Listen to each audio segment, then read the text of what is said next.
main event. You know, I grew up with Henry and Henry's family, and a ton of respect to the Cejudos and what they're doing at Valiant Prep. And it's been a dream with Uriah taking care of my brother Clay Guida. But that co-main event's going to be awesome. But there's nothing like watching these two legends. You know, obviously Henry from Phoenix here, from this area, you know, just to headline this card is something serious and something special. So we'll take the first question. We hear what this matchup means to Izzy and what it means for the promotion, but as someone who has accomplished so much in the UFC and to transition, it just seemed like a seamless one for you to come over to RAF, being able to headline against a guy like Urijah Faber and to do it at home. What is this like for you, 24 hours away from it? Yeah, I think a lot of you guys probably saw me get beat up my last fight, so I wasn't trying to compete anymore. And this was actually Christmas Eve, and these dudes are calling me because I love wrestling. So as soon as I got the call from Izzy, I'm like, all right, man. Something, you know, it's wrestling, something related to how is it that we can promote the sport. And then him and Chad just started tag teaming me. Boom, boom, boom. You got to do this for wrestling. And then I thought about it. Yeah, pause. Maybe not. And they gave me their mission and what they're trying to do with the sport. And I'm just like, man, I wasn't trying to compete tomorrow because I respect the game, you know, and but man, Christmas Eve, I was able to say, you know what, guys, you know, give me a couple minutes. Like, dude, I'm shopping for my kids, man. Like, let me. Hey, choose good toys, man, because I was already thinking. But then what they're doing for the sport, I'm just like, bro, I'm all in. You know, obviously I bring the theatrics, I bring the entertainment. Obviously I compete. You know, I'm fortunate enough to accomplish 2 sports and 3 different weight classes. So if you guys didn't know, but for Uriah too, man, I've always thought I was gonna fight Uriah. So I didn't had him on an Instagram friend for the longest. I was like, no, me and dudes we're gonna end up fighting. I ain't trying to have any mercy on him. But now this weekend, that shit's about to twerk for me. and then Uriah, you know, you have so much going on. You have a million things, but you're always a competitor at heart. So when this opportunity came along against someone like Henry, I'm sure you jumped all over this. You were super excited about it. Yeah, absolutely. It's funny because, I had a kind of a kumbaya conversation with Henry. We've talked throughout his career just on some advice that I've given him without him asking me a bunch, to be honest. But and he's kind of listened, whether it was because of me or not. But, I was so pumped to see him get celebrated the way he did on the way out because the first time didn't do him justice. And so we had this whole kumbaya conversation right before I get the call from Izzy while I'm sitting in the hot tub, fat and happy, I was getting ready to compete anyways. I've been competing, doing these combat jiu-jitsu matches. By the way, Henry, you want to get smacked up and submitted? We'll do a rematch after this also. But I was like, all right. Then I text Henry. I said, bro, are we wrestling? I said, bring your fucking medal, bro. Bring it. And the question is he going to show up? I don't think he's going to show up. There's a lot of I text the guy. I don't pay much attention to little details, read my emails, this and that. And so I didn't know the same day weigh-in. And I'm here, you know, I'm a heavy guy. I just competed 160 pounds, had to cut down for that. I found out it's the day before, the same day weigh-in. And I said, hey, Lance, same day weigh-in? I didn't know that. It was 3 days ago. I said, I want to have dinner with my kids. The whole reason I'm here is to hang out with my kids and put on a show and win the gold medal, you know? and he says, oh, well, talk to Henry. So I hit up Henry. Leaves me on red. How cringe is that? I say, hey, Henry, didn't know it was the same day weigh-in. Hey, why don't we do 160? I see him. I know what's going on. He's scared. He's nervous. He knows I'm a big, strong guy. Probably, without cutting weight, I just spin him like this on my finger. And so I'm waiting. 45 minutes after he reads the text. 45 minutes. Hey, I talked to Chad. He wasn't very happy about this. He wants us to be really competitive. I'm like, okay. Can I use Chael Sutton's line real quick? Can I use Chael Sutton's line real quick? You guys cut him off.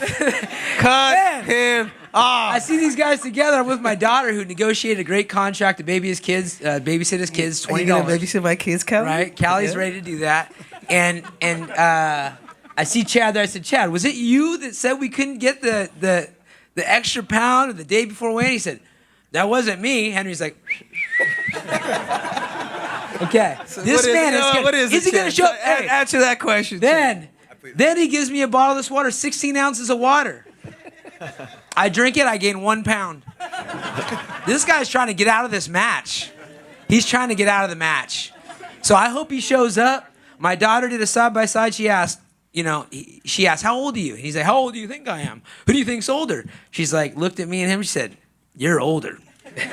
So here we are, man. All advantages are on my side. And the Olympic gold, we're bringing it back to Sacramento, put it in Callie's room. Wow. And the check for $20. I can't wait if he shows up.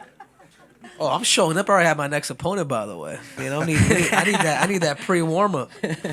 But that being said, I think overall, man, like this card is amazing. Like even seeing Giorgio and Armin kind of go through the whole little thing. Like this is big, man. What you guys are doing for the sport. This is big too, Uriah. Like I appreciate it, man. I appreciate we've known each other since 2009 was the first time that we met.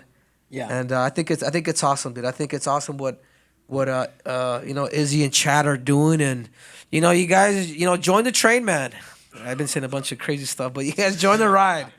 From tag teams to train. You guys join the ride because this is the beginning of the sport of wrestling becoming something that we do on a weekly basis. From the you watch NFL Sunday, things like that. I can see wrestling being an every weekend thing.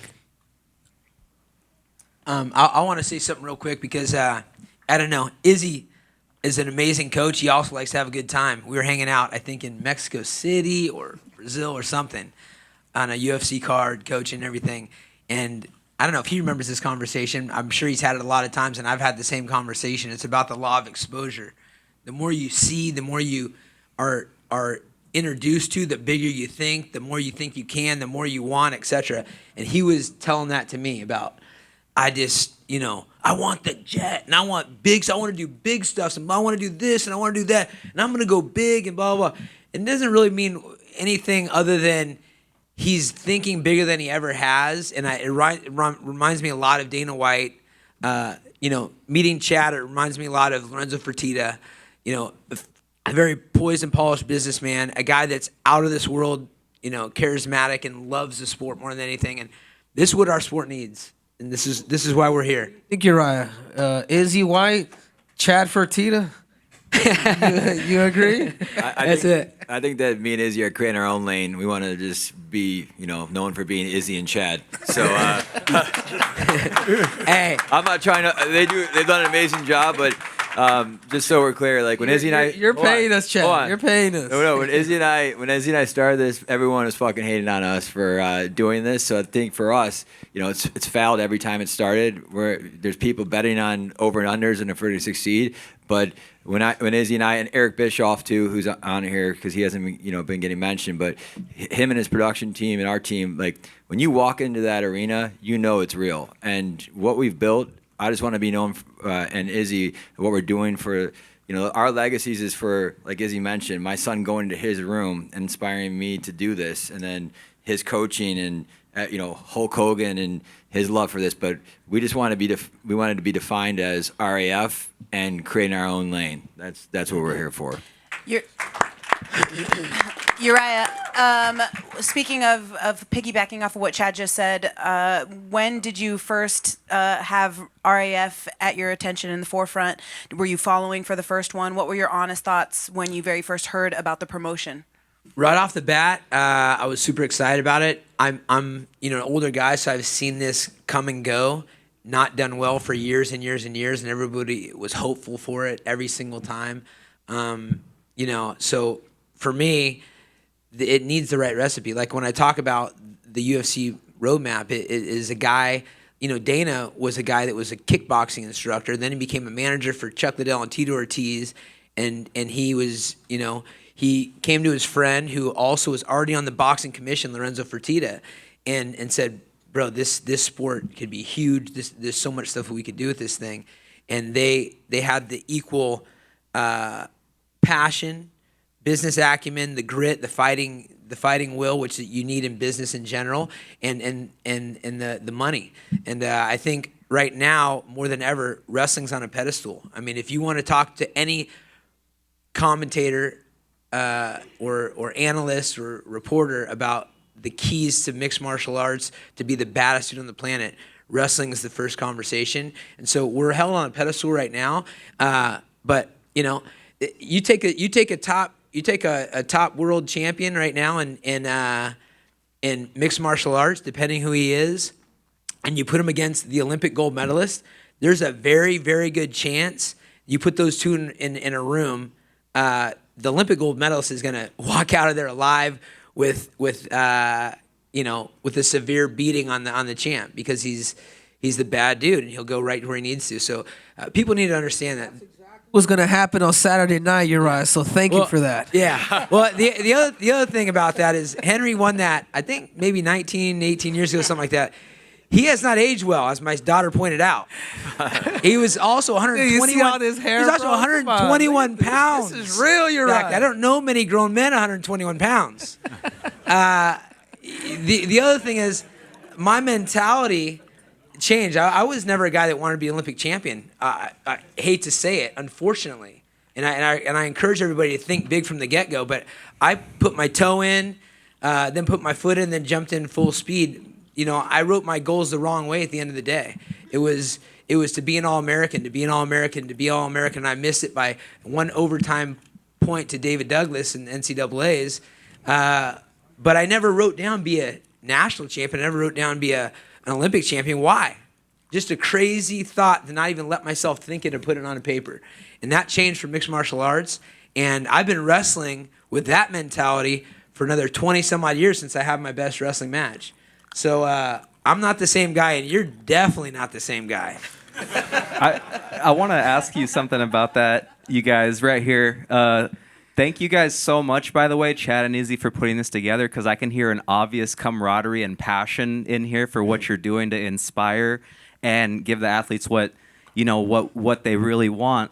I hear you, Uriah, saying some cool stuff over here, trying to get our friend Henry kind of psyched up for the match. I want to hear what you guys have in store for each other, because Uriah, I've loved watching your high energy over the years and everything you've done with your wrestling. Henry, I've loved your strategery and your getting in there being all like this. So I would love to hear you guys talk a little bit more about what you got in store for each other. I'll tell you, Henry's been thinking a lot about it. I have not.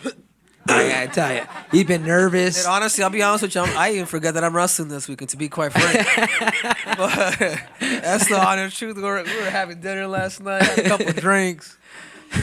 But right out, Joe. But I will say this. But hold on, you're right. Yeah. But that being said, I think it's great. It's obviously we are the main event, but the reality is, dude, the real main events are those wrestlers, Jordan Oliver versus Bartlett. You know what I'm saying? So I agree. I'm just happy that we're able to kind of carry that. I think being you're right. This is all funny fun. games. I want to see. The legend killer over here, Buchanan, what he's been able to do with taking Uriah Romero, Yazdani, and obviously even all of Jordan. Not even freaking aging, man. You're just versing time, man.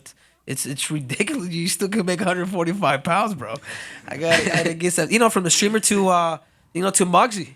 Take me down, win $1,000. Like, this is all great for the sport. So, Chad, Izzy, we appreciate it, man, and we're here to rock and roll. And tomorrow night, Uriah, let's you go. will One thing, bend the knee. Guys, one thing on the Wrestling Mafia, you guys, if you've stepped a foot on a mat, you're part of the Wrestling Mafia. We do business together. We get our kids together. It's a club that you're in. So thank you to all the Wrestling Mafia, everybody that's a grappler in this world. We love you guys, and this RAF is for you guys. And thank you two for putting this thing together. And Henry, thank you for giving me a chance at the gold. I appreciate you, man. I got a lot of love for you.